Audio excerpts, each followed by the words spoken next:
Selamat sore semuanya. Saya lihat ada beberapa yang kipas-kipas karena panas. Bisa dimengerti. Saya yang gundul saja kepanasan, apalagi yang tidak gundul. Jadi kalau kepanasan dan kipas-kipas nggak apa-apa, nggak usah berhenti. Malah saya menyemangati, lanjutkan sampai capek. Yang penting adalah meskipun panas, meskipun hawanya itu nggak enak, tetapi kita tetap berusaha untuk bisa kusuk mengikuti misa kapanpun. Saudara sekalian yang terkasih, tadi karena saya datang agak awal, saya memperhatikan umat yang dalam perjalanan menuju gereja, terutama yang dari bawah. Dari atas saya teriak, kiri, kiri, kanan, kanan, prit, prit. Lalu di bawah yang lagi jalan menjawab, waduh capek. Menarik, meskipun waduh capek, tapi tetap saja perjalanan itu ditempuh, gak mandek, tetap dijalani terus sehingga bisa berada di tempat ini. Hal kecil tapi bagi saya ini menjadi pelajaran yang sangat baik. Memang menempuh perjalanan itu kadang-kadang capek, dan terbukti bahwa meskipun capek tapi nggak terus pulang, tetap saja melanjutkan perjalanan. Inilah pelajaran yang bagus. Saudara sekalian terkasih, kalau kita mencermati sehari-hari kita membutuhkan jalan. Kalau kita ke ladang, kita pasti butuh jalan. Nggak mungkin tanpa jalan. Pasti ada jalan yang harus kita lalui. Begitu juga kalau kita ke sekolah, kalau kita ke sawah, kalau kita ke warung, dan kemanapun. Sehari-hari untuk sampai ke tempat yang mau kita tuju, kita selalu membutuhkan jalan. Sore hari ini, kalau kita mendengar dan merenungkan dengan baik sabda Tuhan tadi, ternyata yang membutuhkan jalan bukan hanya kita. Ternyata Tuhan Yesus untuk mendekati kita, untuk membantu supaya hidup kita menjadi lebih baik, itu juga butuh jalan. Siapa yang harus mempersiapkan jalan itu? Kita. Tadi Injil berkata, sediakan, persiapkan jalan bagi Tuhan. Siapa yang harus menyediakan? Siapa yang harus mempersiapkan? Kita. Kita berusaha jalan yang kita sediakan, jalan yang kita siapkan bukan jalan yang rusak, tapi jalan yang bagus. Karena kalau kita melihat jalan itu kan macam-macam. Ada jalan yang rusak. Kalau jalan rusak itu nggak bagus.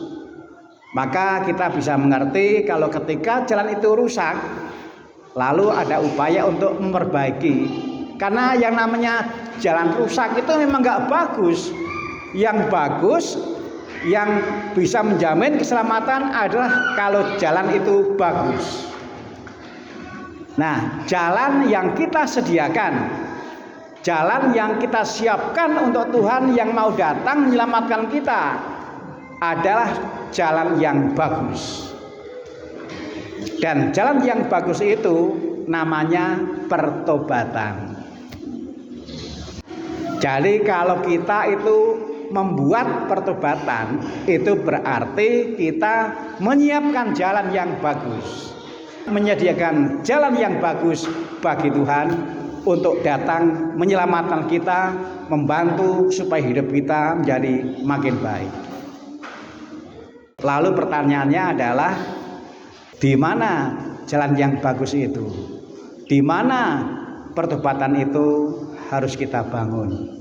Mudah jawabnya, yaitu dalam kehidupan sehari-hari. Saya percaya kita semua pada umumnya setiap hari pasti bercermin. Betul nggak? Siapa yang tidak pernah bercermin? Saya. Sejak saya nggak butuh sisir, saya nggak pernah bercermin. Untuk apa? Malah kalau bercermin saya takut, ada tuyul. Setiap hari kita bercermin untuk melihat, minimal melihat wajah kita. Nah, baik kalau kita juga bercermin untuk melihat keseharian kita. Dalam hal apa saya dalam keseharian perlu membangun pertobatan. Kita bisa bercermin melihat bagaimana perkataan saya, bagaimana sikap hati saya, bagaimana kelakuan saya dalam keseharian. Ini kita lihat. Lalu kalau memang perlu diperbaiki, lalu kalau memang ada bagian yang perlu ditandai dengan pertobatan, lakukan pertobatan. Dan untuk motivasi diri, kita pertobatan untuk sesuatu yang mulia. Kita melakukan pertobatan untuk sesuatu yang terpuji. Kita melakukan pertobatan kan dengan itu kita menyiapkan jalan. Kita menyediakan jalan, bukan jalan sembarang jalan, tapi jalan yang bagus untuk Tuhan. Saya tadi mengamati jalan dari Cigugur menuju Cibunut. Saya bilang ke Mas Iwan, wah ini musim hujan, jadi jalannya bersih. Jadi bagusnya itu kelihatan karena bersih. Kita mau menyiapkan jalan yang bagus untuk Tuhan, nggak butuh aspal, nggak butuh pasir, nggak butuh semen, nggak butuh duit. Yang dibutuhkan hanyalah niat hati yang kuat untuk bertobat berkaitan dengan keseharian. Saudara sekalian terkasih, sekarang ini yang juga baik untuk kita lihat keseharian kita soal bagaimana sikap kita terhadap bumi. Kalau kita membuka kitab Kejadian, kisah penciptaan, Tuhan memberi perintah dua kepada manusia berkaitan dengan bumi. Perintah yang pertama adalah gunakan bumi untuk kebutuhan hidup. Dan perintah yang kedua adalah jagalah, rawatlah. Nah, kadang-kadang manusia tuh lengah, teledor, hanya menggunakan tapi nggak bertanggung jawab dalam menjaga, merawat. Maka nggak heran kalau bumi mulai sakit, bumi mulai tercemar. Dan tercemarnya bumi itu juga membuat manusia terganggu, tanaman terganggu. Tidak heran kalau ini bisa sampai nanti kalau nggak cepat diatasi.